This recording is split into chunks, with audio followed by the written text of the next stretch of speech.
नमस्कार मंडळी, Sonali kitchen cut recipe चॅनलमध्ये तुम्हा सर्वांचं मनापासून स्वागत करते। तर आज आपण रेशनच्या तांदळापासून मस्त कढईवर फुलणारी अशी कुरडई पाहणार आहोत। अगदी सोप्या पद्धतीने तांदळाचं पीठ न वापरता रेशनच्या तांदळापासून आपण ही कुरडई पाहणार आहोत। तर वेगळ्या पद्धतीची रेसिपी आहे, नक्की व्हिडिओ स्किप न करता बघा। व्हिडिओ कोणत्याही क्षणी आवडल्यास नक्की चॅनलला एक लाईक एक सबस्क्राइब नक्की करा। तर अशा पद्धतीच्या मस्त कढईवर फुलणाऱ्या कुरडया मी आज करून दाखवलेल्या आहेत। अगदी सोपी पद्धत आहे आणि परफेक्ट प्रमाण आहे, त्यासाठी तुम्ही व्हिडिओ स्किप न करता बघत राहा। तर तांदळाच्या ह्या ज्या कुरडया आहेत ते बनवण्यासाठी मी इथं रेशनचा तांदूळ घेतलेला आहे। तर अगदी मस्त खुसखुशीत अशी कुरडई होते। तर ह्यासाठी मी इथं रेशनचा तांदूळ घेतलेला आहे। तुम्ही कोणतेही तांदूळ घेऊ शकता, पण रेशनचे तांदूळ जे आहे ते त्यापासून आपण कुरडई बनवली की छान खुसखुशीत होते। तर इथं मी 1 किलोचं प्रमाण दाखवलेलं आहे। तर इथं 1 किलो तांदूळ घेतलेला आहे। त्या तांदळाला छान असं स्वच्छ निवडून धुवून घ्यायचं, जेणेकरून ह्याचा जो काळपटपणा आहे तो निघून जातो। रेशनच्या तांदळामध्ये थोडंसं काळपटपणा किंवा माती खडे असतात, त्यामुळे स्वच्छ निवडून धुवून घ्या। तर इथं मी 2 पाण्याने धुवून घेतलेला आहे आणि आता हे जे तांदूळ आहेत 3 दिवसासाठी भिजायला ठेवायचं। दररोज ह्यामधलं पाणी चेंज करत राहायचं आणि तिसऱ्या दिवशी एकदम बारीक मिक्सरला वाटून घ्यायचं। एकदम बारीक वाटायचं, इडलीचं पीठ वाटतो त्यापेक्षाही बारीक वाटायचं आणि जास्तीचं पाणी टाकून हे रात्रभरासाठी आता आपल्याला ठेवून द्यायचं।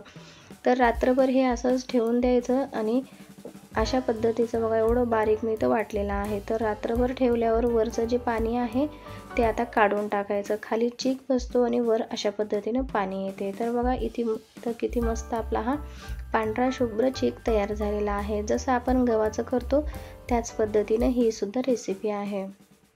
तर इथं जो चीक आहे तो छान असा मिक्स करून घ्यायचा, तळाला बसलेलं फोडून घ्यायचं आणि एखादं भांडं मी हे चीक मोजण्यासाठी घेतलेलं आहे। तर पाण्याचं प्रमाण सुद्धा अगदी परफेक्ट आपण ह्यामध्ये टाकणार आहोत, त्यासाठी चीक मोजून घ्यायचा आहे।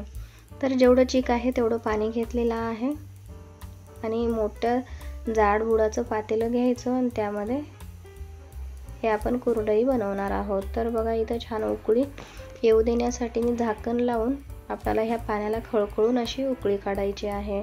यामध्ये इथं मी चवीपुरतं मीठ टाकलेलं आहे, तुमच्या अंदाजे सुद्धा टाकू शकता, पण इथं मी 3 चमचे मीठ टाकलेलं आहे आणि 1 चमचा पापड खार टाकलेला आहे, नाही टाकलं तरीही चालेल। तर इथं बघा जो कुरडई आहे ते छान मस्त खुसखुशीत होण्यासाठी मी इथं पापड खार घातलेला आहे, नाही घातलं तरीही चालेल आणि 4 चमचे तीळ टाकलेला आहे, कारण आपण तिळाच्या मस्त कुरडया बनवणार आहोत। तर ही कुरडई बनवताना जो सोऱ्याचा मोठा साचा असतो त्यामध्ये बनवायचा, कारण तीळ बारीक साच्यामधून येत नाहीत, त्यामुळे मोठ्या साच्यानंच बनवायच्या। आणि तीळ टाकल्यामुळे कुरडई अप्रतिम लागते। ह्यामध्ये तुम्ही जिरे ओवा सुद्धा टाकू शकता, पण ही प्रोसेस एकदम लास्टला टाकायची। तर गरम झालेल्या उकळत्या पाण्यामध्ये लगेच आपल्याला हे चीक टाकून घ्यायचं आणि सतत मिक्स करत राहायचं, जेणेकरून गुठळ्या होणार नाही। आणि अगदी परफेक्ट पाण्याचं प्रमाण आहे, कमी जास्त अजिबात होत नाही। त्यासाठी जेवढं तुम्ही चीक घेतलं तेवढंच पाणी घ्यायचं। तर बघू शकता तुम्ही मस्त असं मी सतत ढवळत अशा पद्धतीने आपलं हे घट्टसर मिश्रण तयार झालेलं आहे। तर सतत ह्या लाकडी लाटण्याने मी हे मिक्स करत राहिले, त्यामुळे गुठळ्या होणार नाही। तर अजून आता आपल्याला हे छान असं वाफवून घ्यायचं आहे। तर सगळं मिक्स करून अजून 1-2-3 वाफ काढायची आहे। तर बघा ह्या पद्धतीने मी जे हे मिक्स करून घेतलेला आहे आणि झाकण लावून आपल्याला मस्त हे चीक शिजू द्यायचं आहे। कोणतंही तुम्ही वाळवणाचा पदार्थ करत असाल तर जे पीठ आहे छान असं शिजू द्यायचं, त्यामुळेच आपले जे कुरडया किंवा चकल्या छान फुलतात आणि तुटत अजिबात नाही। तर इतपत ही चकाकी येईपर्यंत शिजू द्यायचं। बघू शकता तुम्ही किती मस्त आपलं हे पीठ चकचकीत दिसतंय। तर ह्या पद्धतीने आपल्याला हे शिजून घ्यायचं आहे। तर आता सोऱ्या घेतलेला आहे, त्यामध्ये मस्त गरम गरम हे टाकायचं आणि अशा पद्धतीच्या ज्या कुरडया करून घ्यायच्या। तर मी तुम्हाला दाखवण्यासाठी किचनच्या ओट्यावरच छोटं प्लॅस्टिक पेपर अंतरलेला आहे आणि त्यावरच तुम्हाला 2-3 करून दाखवते आणि उरलेल्या ज्या आहेत ते टेरेसवर करणार आहे। तर बघा अशा पद्धतीनं मस्त आपल्या पांढऱ्या शुभ्र एकदम अशा चकल्या तयार झालेल्या आहेत, कुरडया तयार झालेल्या आहेत।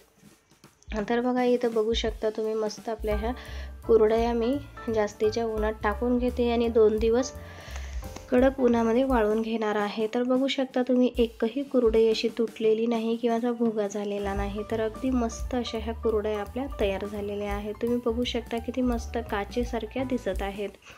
तर इथं मी छान अशी ही कुरडई आहे तळून दाखवणार आहे। तर तेल गरम झालेलं आहे, चांगल्या प्रकारे तेल छान असं गरम होऊ द्यायचं आणि त्यामध्ये कुरडई टाकायची। अगदी कढईवर फुलते आणि टेस्टी पण लागते। गव्हाची कुरडई काही जणांना जमत नाही किंवा जास्त वेगळं खाऊ असं ती रेसिपी वाटत असेल तर नक्की तुम्ही हे बनवून बघा। अगदी गव्हाची कुरडई जशी लागते त्याच पद्धतीने याची पण टेस्ट लागते। तर तुम्ही नक्की ह्या पद्धतीने एकदा बनवून बघा, कशी झाली कमेंट्स करून सांगा। व्हिडिओ कोणत्याही क्षणी आवडल्यास नक्की चॅनलला एक लाईक एक सबस्क्राईब नक्की करा। तर बघा अशाच पद्धतीच्या 2-3 मी मस्त अशा कुरडया तळून घेते। इतक्या खुसखुशीत मस्त झालेल्या आहेत, अगदी गव्हाच्या कुरडईला सुद्धा मागं टाकतील इतकी मस्त ही कुरडई तयार झालेली आहे। तर अशा पद्धतीच्या मस्त सोप्या पद्धतीनं वाळवणाच्या रेसिपी पाहण्यासाठी व्हिडिओला नक्की एक लाईक आणि एक सबस्क्राईब करा आणि साईडला दिलेल्या घंटीवर प्रेस करा, जेणेकरून नवीन व्हिडिओचं नोटिफिकेशन तुम्हाला सगळ्यात आधी भेटून जाईल। असाच पारंपरिक झटपट व कमी वेळेत कमी साहित्यात तयार होणारा पदार्थ पाहण्यासाठी नक्की चॅनलला सबस्क्राईब, साईडला दिलेल्या घंटीवर प्रेस करा। चला तर मग भेटू असा वाळवणीचा एक पदार्थ घेऊन पुढच्या व्हिडिओमध्ये। व्हिडिओ पाहिल्याबद्दल धन्यवाद।